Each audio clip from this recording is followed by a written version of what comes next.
बिस्मिल्लाहिर्रहमानिर्रहीम। अस्सलाम वालेकुम नाज़रीन इकराम, मैं हूं मखदूम शहाबुद्दीन और आप देख रहे हैं मेरा फेसबुक और यूट्यूब चैनल। उम्मीद करता हूं आप सब लोग बखैर वाफियत होंगे और जहां भी होंगे अपने अहले खाना समेत खुश भी होंगे और महफूज भी। इय्याक नअबुदु व इय्याक नस्तईन। ऐ अल्लाह, हम तेरी इबादत करते हैं और तुझसे ही मदद मांगते हैं। 30 अप्रैल 2025 बुध का दिन। नाज़रीन इकराम, इंतज़ार ख़त्म हुआ और बिलाखिर पाकिस्तान ने अब बहुत बड़ा फ़ैसला कर लिया है। ये फ़ैसला भारत की जानिब से जंगी जुनून जो सवार है भारत के सर पर और भारत की जानिब से किसी भी मुमकिना स्ट्राइक के पेश नज़र किया गया है और अब बात भारत की स्ट्राइक का जवाब देने से आगे निकल आई है। प्रिएम्प्टिव स्ट्राइक्स तक बात जा पहुंची है और पाकिस्तान ने गिरान डॉक्ट्राइन जो है वो इस वक्त लॉन्च कर दिया है। वज़ीर आज़म पाकिस्तान ने इस वक्त मंजूरी दे दी है और पाकिस्तान की अफवाज को इस वक्त बाज़ाब्ता तौर पर हिफाजती इक़दामात के पेश नज़र दुश्मन की स्ट्राइक से पहले स्ट्राइक करने की इजाज़त दे दी गई है।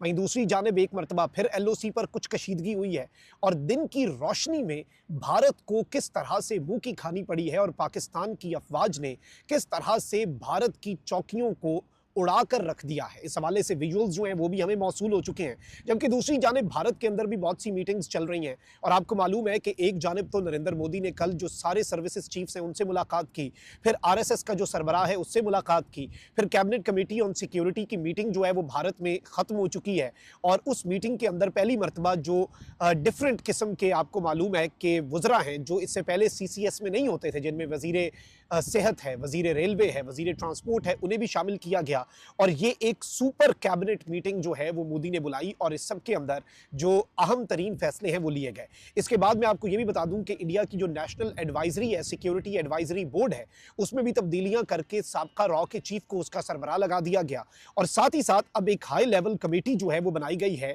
अमित शाह को उसका चेयरपर्सन बनाया गया और इसमें minister for agriculture and farmers है, मिनिस्टर फाइनेंस है, इसमें जो दीगर लोग हैं वो हैं और इस सब के अंदर डिजास्टर मैनेजमेंट एक्ट जो है, यानी एक बहुत बड़ा जो डिजास्टर हो जाए, कोई बहुत बड़ी तबाही आ जाए, उसके तनाजुर में जो एक्ट है भारत का, उसके तहत ये कमेटी भी उन्होंने वहां पर बना दी है।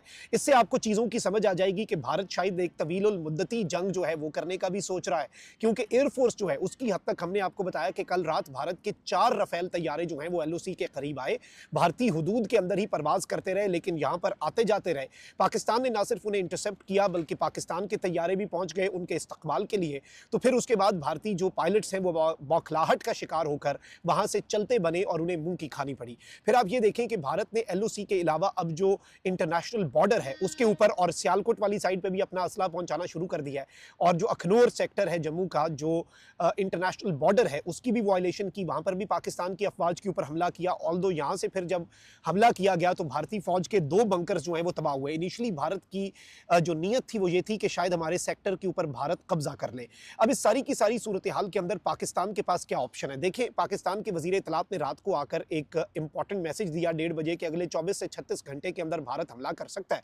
हमारे पास इंटेलिजेंस रिपोर्ट आ गई है, हम उसका जवाब देंगे और अब जो भी होगा ना, जितनी भी तबाही होगी, चाहे इधर हो उधर हो, और फिर जो भी होगा उसका जिम्मेदार नरेंद्र मोदी और नरेंद्र मोदी का जंगी जुनून होगा। अब एक जानिब तो पाकिस्तान के वजीर खारजा और DG ISPR एक बहुत इंपॉर्टेंट प्रेस कॉन्फ्रेंस करने जा रहे हैं। आपको मालूम है कि कल की जो DG ISPR की प्रेस कॉन्फ्रेंस थी वो सिर्फ और सिर्फ भारत की दहशतगर्दी के हवाले से जो भारत के इन्वॉल्वमेंट है उसके सबूतों पर मबनी थी। आज इन्हें जवाब दिया जाएगा कि हम क्या करेंगे and what is Pakistan going to do इस सारी की सारी सूरत हाल में।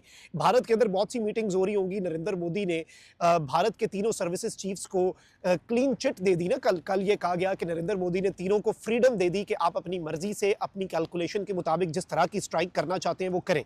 तो अब पाकिस्तान के वजीर आजम ने भी एक अप्रूवल दे दी है और फाइनली पाकिस्तान ने फॉर्मल अप्रूवल दे दिया है पाकिस्तान आर्मी को, क्योंकि याद रखिएगा आर्मी को ये अप्रूवल चाहिए होती है जो लीगल पॉइंट ऑफ व्यू है उससे भी, और आर्मी जो है वो चूंकि बाउंड है गवर्नमेंट की जो डायरेक्शंस है उनकी। तो इस वक्त पाकिस्तान की आर्मी को एक अप्रूवल दी गई है। किस चीज़ की? पाकिस्तान आर्मी को अप्रूवल दी गई है कि वो अपना वर्जन जो है गिरान डॉक्ट्राइन का, अपना वर्जन, पाकिस्तान का अपना वर्जन जो है इस डॉक्ट्राइन का वो एक्टिवेट कर दे और इसमें प्रीएम्प्टिव प्रिसीजन स्ट्राइक्स जो हैं वो अब इस सब के अंदर जो एक खतरा है पाकिस्तान की सरजमीन को हो, उसके तनाजुर में पाकिस्तान प्रीएम्प्टिव प्रिसीजन स्ट्राइक्स करेगा। प्रीएम्प्टिव प्रिसीजन स्ट्राइक्स क्या होती हैं? प्रिसीजन होता है बिल्कुल निशाना लगा के करना, प्रीएम्प्टिव क्या होता है? हिफाजती।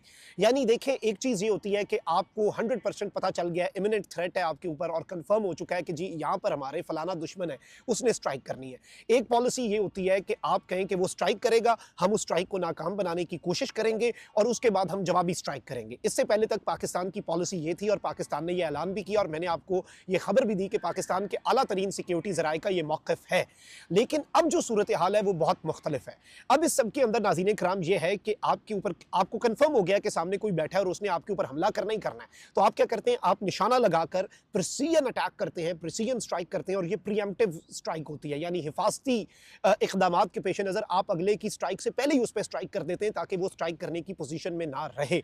और इस हवाले से चूंकि पाकिस्तान के पास इंटेलिजेंस इंफॉर्मेशन आ चुकी है, अब यहाँ पर मैं आपको ये बता दूं कि बुराक ड्रोन जो है पाकिस्तान के वो एक्टिवेट कर दिए गए हैं, बाबर मिसाइल जो है वो एक्टिवेट कर दिए गए हैं और नसर वेक्टर्स जो हैं वो इस सब के अंदर, ये तीन याद रखिएगा, मैं बार बार आपको एक खबर देता जाऊं और बहुत बड़ी न्यूज़ दे रहा हूं। बुराक ड्रोन, बाबर मिसाइल और नसर वेक्टर्स जो हैं वो डिलीवर करेंगे ये मैसेज बहुत ही लाउड एंड क्लियर, यानी एक बहुत लाउड एंड क्लियर मैसेज जो है वो इन द कमिंग आवर्स आप देखेंगे कि कम्युनिकेट हो जाएगा। और मेरी इतलात के मुताबिक जो प्रेस कॉन्फ्रेंस है वज़ीर ख़ारजा और DGISPR की मुश्तरका, वो भी इसी सिलसिले की एक बड़ी इंपॉर्टेंट कड़ी है। सबसे पहले नाज़रीन इकराम मैं आपको ये बता दूं कि पाकिस्तान ने अपनी नई दिफाई पॉलिसी लॉन्च कर दी है। सादा अल्फाज में आम लोगों के लिए बताता चलूँ, पाकिस्तान ने गिरान डॉक्ट्राइन के नाम से एक नई फौजी हिकमत अमली को अमली तौर पर प्रैक्टिकली फाल कर दिया है। इसका पहला चीज पेशगी कार्रवाई का नजरिया। इस डॉक्ट्राइन का मकसद यह है कि किसी भी मुमकिन खतरे को बड़ा होने से पहले ही निशाना बनाया जाए, यानी कि दुश्मन पर पहला वार खुद कर दिया जाए। ये अमन की खातिर ही है, ये याद रखिएगा, ये एग्रेशन के लिए नहीं है। इसे बहुत से लोग कहेंगे कि ये डिफेंस नहीं है, ये अटैक है, बहुत से लोग कहेंगे ये एग्रेशन है, but this is not aggression. आप अपनी सरजमीन पर हमले का इंतजार नहीं करते। आपके सामने कोई आकर खड़ा हो जाए और कहे कि मैंने मारना ही मारना है, तो आप इंतजार नहीं करते कि वो गोली चलाए, आप फिर पहले वार कर देते हैं। तो अब पाकिस्तान ने ये अनाउंस कर दिया कि हम आपकी स्ट्राइक से पहले स्ट्राइक करेंगे और इस नई हिकमत अमली को पाकिस्तान के वजीर आजम की बाकायदा मंजूरी हासिल है, जिससे जाहिर होता है कि ये सिर्फ फौजी नहीं बल्कि अब कौमी सतह की पॉलिसी बन चुकी है। इस हिकमत अमली में ड्रोन्स, जदीद जेट तैयारे और मिसाइल सिस्टम्स का इस्तेमाल मुतवक्के है ताकि अहदाफ पर इंतहाई दुरुस्ती के साथ हमले किए जा सकें और प्रिसीजन अटैक्स जो है वो किए जा सकें। इस सब के अंदर ये गिरान डॉक्ट्राइन नामी हिकमत अमली जो है, खतरात से पहले ही खतरात को निशाना बनाने की हिकमत अमली अब एक्टिवेट हो चुकी है। वहीं दूसरी जानिब नाज़रीन इकराम मैं आपको ये बता दूं कि LOC पर कशीदगी एक मरतबा फिर से शुरू हो चुकी है और लाइन ऑफ कंट्रोल के ऊपर पाकिस्तान ने भारत की मुतद्दिद चौकियों को निशाना बनाया है। भारत की मुतद्दिद चौकियां जो हैं वो तबाह हुई हैं और इस वक्त जो ज़राए हमें बता रहे हैं ऑन ग्राउंड सूरत हाल है। कल भी हमें ये बताया गया कि जो इंटरनेशनल बॉर्डर पर भारत ने पाकिस्तान के चौकियों पर कब्जे की कोशिश के तनाजुर में पाकिस्तान की साइड पर अटैक किया, तो पाकिस्तान ने ATGMs जो है, एंटी टैंक गाइडेड मिसाइल्स जो है, उनका इस्तेमाल किया था। अब जो सिचुएशन है वो यकसर तब्दील हो चुकी है। गिरान डॉक्ट्राइन जो है, इसके बाद पाकिस्तान जो है वो अब मुकम्मल तौर पे एक और पोजीशन पे ये खित्ता जा चुका है और इससे पहले पाकिस्तान डिफेंस की पॉलिसी अपनाए हुए था कि भारत स्ट्राइक करता है तो हम स्ट्राइक को नाकाम बनाने की कोशिश करेंगे और हम फिर जवाबी स्ट्राइक करेंगे। लेकिन अब यह है कि हम दुश्मन पर पहला वार सिर्फ और सिर्फ अपनी हिफाजत के पेश नज़र और प्रीएम्प्टिव स्ट्राइक के तौर पर, याद रखिएगा ये एग्रेशन नहीं है, ये प्रीएम्प्टिव स्ट्राइक है, ये प्रीएम्प्टिव स्ट्राइक है और यही पाकिस्तान के स्टेट की अब पॉलिसी है। और ये एक इतनी बड़ी खबर है, इतनी बड़ी खबर है कि इसने पूरे का पूरा सिस्टम, पूरे का पूरा निज़ाम हिलाकर रख दिया है। और अब आप देखेंगे कि अमेरिका के वज़ीर ख़ारजा की कॉल्स जो हैं वो भी मुतवक्के हैं, पाकिस्तान के वज़ीर ख़ारजा को भी और भारत के वज़ीर ख़ारजा को भी। UN जो है वो भी एक्टिव हो चुका है क्योंकि पाकिस्तान इस सब के अंदर झुकने की तरफ नहीं जा रहा। पाकिस्तान क़तन किसी भी तरह से झुकने पर इस वक्त तैयार नज़र नहीं आ रहा और यही चीज़ जो है ये आलमी ताकतों के लिए भी बहुत बड़ा सरप्राइज़ है कि पाकिस्तान इस वक्त बो डाउन नहीं कर रहा नरेंद्र मोदी की पॉलिसी के आगे और पाकिस्तान ज़रा सी भी कमज़ोरी नहीं दिखा रहा, बल्कि भारत अगर कुछ करता है तो पाकिस्तान एक स्टेप आगे बढ़ के कुछ कर रहा है। और ये जो डॉक्ट्राइन है ये अब आप देखिएगा कि अब भारत को भी ये टेंशन लग गई है कि इससे पहले भारत ये कह रहा था कि ठीक है हमने तो अटैक करना है, वो अटैक के रास्ते ढूंढ रहे थे, अब हमने उन्हें लगा दिया डिफेंस पे। अब अगर हम डिफेंस पे लगे हैं ना कि भाई भारत की तरफ से कोई स्ट्राइक ना हो जाए, तो अब भारत भी इस डिफेंस पे लगा होगा कि पाकिस्तान की तरफ से कोई स्ट्राइक ना हो जाए। अपना बहुत ख्याल रखिएगा। निगरान पाकिस्तान जिंदाबाद।